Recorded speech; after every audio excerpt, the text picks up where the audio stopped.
মেয়ে হয়েছে।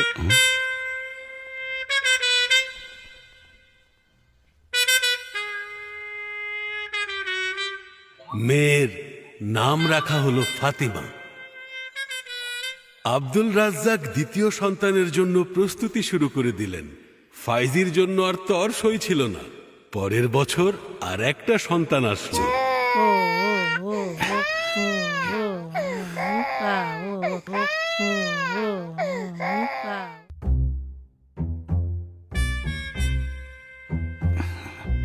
ছেলে? মেয়ে হয়েছে।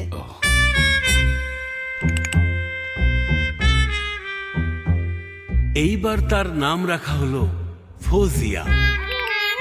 পরের বছর আরো একটা সন্তান হলো।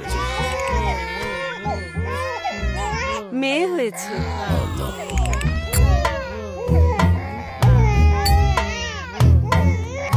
তার নাম রাখা হলো ফিরোজা। তার পরের বছর একই সময়ে আবারও একই জায়গায়। হে আল্লাহ, তুমি এবার আমার মনের আশাটা পূরণ করে দাও। আমি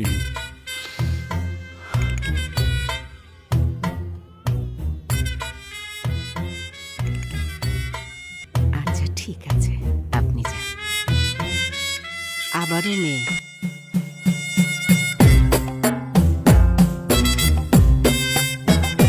এই মেয়ের নাম রাখা হলো ফাজিহা। পরিবার বড় হওয়ার সাথে সাথে আব্দুল রাজ্জাকের ব্যবসাও বড় হয়েছে। 2 বছর পর ফরিদা আবারও প্রেগন্যান্ট। কিন্তু এইবার বাচ্চা হওয়ার আগে আব্দুল রাজ্জাক দুবাই চলে যান।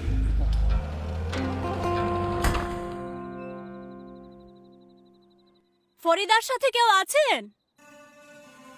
ফরিদার কে আছেন? আমরা আছি। ছেলে না ছেলে। মেয়ে?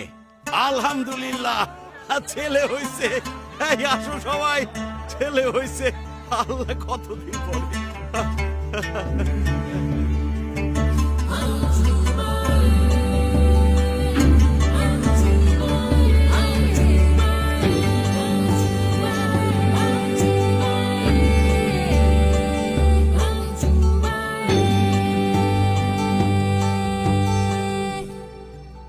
আব্দুল, ছেলে হইছে? আলহামদুলিল্লাহ, এবার মহান আল্লাহ তাআলা আমার ইচ্ছাটা পূরণ করে দিয়েছেন। আলহামদুলিল্লাহ। পরপর বাচ্চা নেয়ার কারণে ফরিদার শরীরের অবস্থা খুবই খারাপ হয়ে যায়।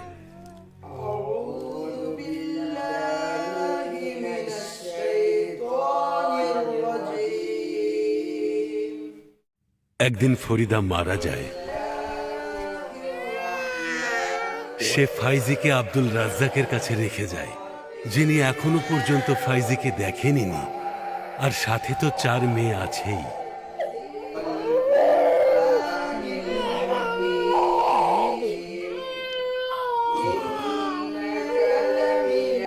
কাঁদে না বাবা, কাঁদে না, কাঁদে না।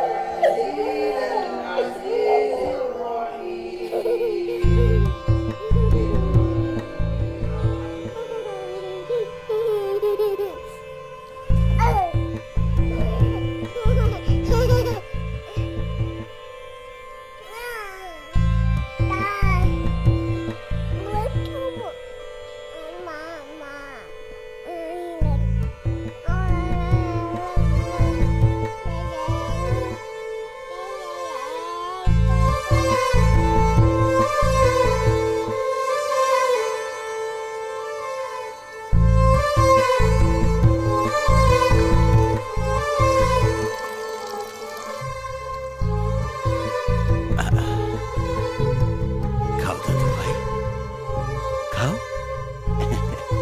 খাও। এই তো, এই তো দাদু ভাই।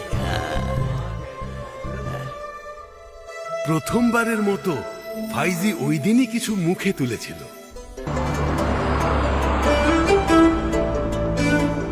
ফরিদা মারা যাওয়ার পর আব্দুল রাজ্জাক তার সন্তানদের নিয়ে দুবাই চলে আসেন।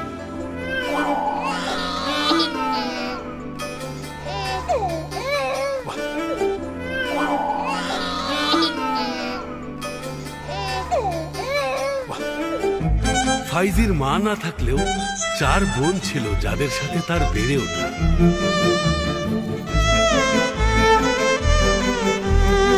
ফাইজি বোনদের সাথে সারাদিন রান্নাঘরেই সময় কাটাত।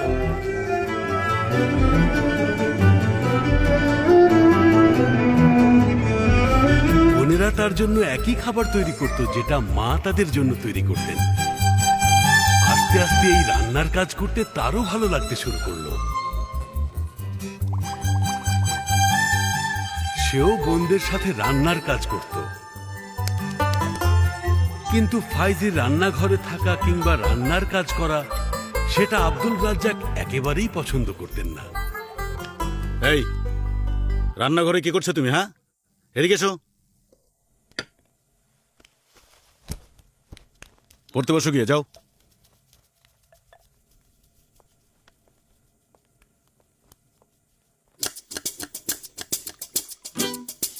ফাইজির বড় হওয়া এভাবেই।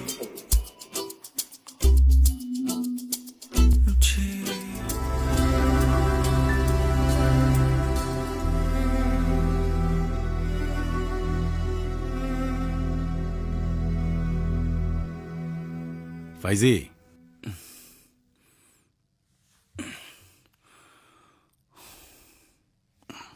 এ নাও, ভালো করে এটা পড়ে দেখো, তারপর আমাকে জানাও এমবিএ কোথায় করতে চাও।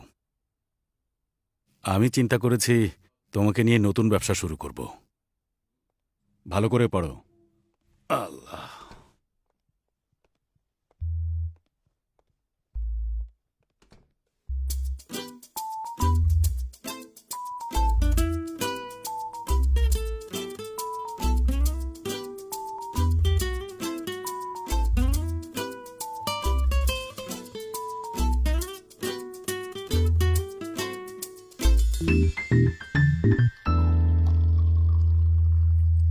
ফাইজি, হ্যাঁ, কি ঠিক করলে, ইউকে নাকি ইউএস? সবগুলো বুকলেট পড়ে দেখেছি। হুম, সামান্য এমবিএ করতে ইউকে বা ইউএস যাওয়ার কি দরকার?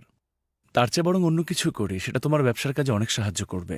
সুইজারল্যান্ডে একটা কোর্সের ব্যাপারে পড়লাম। হ্যাঁ আমার মনে হয় এই কোর্সটা করলে অনেক ভালো হবে, হোটেল ম্যানেজমেন্টের উপর। হ্যাঁ, আমি চাচ্ছি ওই কোর্সটা করতে। আজকাল অনেকেই এই বিষয়টা নিয়ে পড়ছে। এই হোটেল ম্যানেজমেন্টে পড়ার সিদ্ধান্তটা তুমি কিন্তু ভালোই নিয়েছ। আচ্ছা, ওটা করলে তো সহজেই একটা 5 স্টার হোটেল চালু করতে পারবো, তাই না? অফকোর্স, সময়ের সাথে পরিবর্তন হতে হবে, হ্যাঁ। তা না হলে ভালো কিছু করতে পারবো না। হ্যাঁ, একদম ঠিক বলেছ। বিষয়টা এমন হতে হবে যে সবাই আব্দুল রাজ্জাককে ফলো করছে, অন্য কাউকে না। হ্যাঁ, বুঝতে পেরেছি তোমার কথা। আচ্ছা শোনো, কোর্স শেষ করার পর আমরা নিজেরা একটা 5 স্টার হোটেল খুলব। একটা সময় ছিল যখন আমার এলাকার মানুষ আমাকে বাবুর্চির ছেলে বলে ডাকত, আর এখন সেই মানুষরাই আমাকে 5 স্টার হোটেলের মালিক হিসাবে জানবে।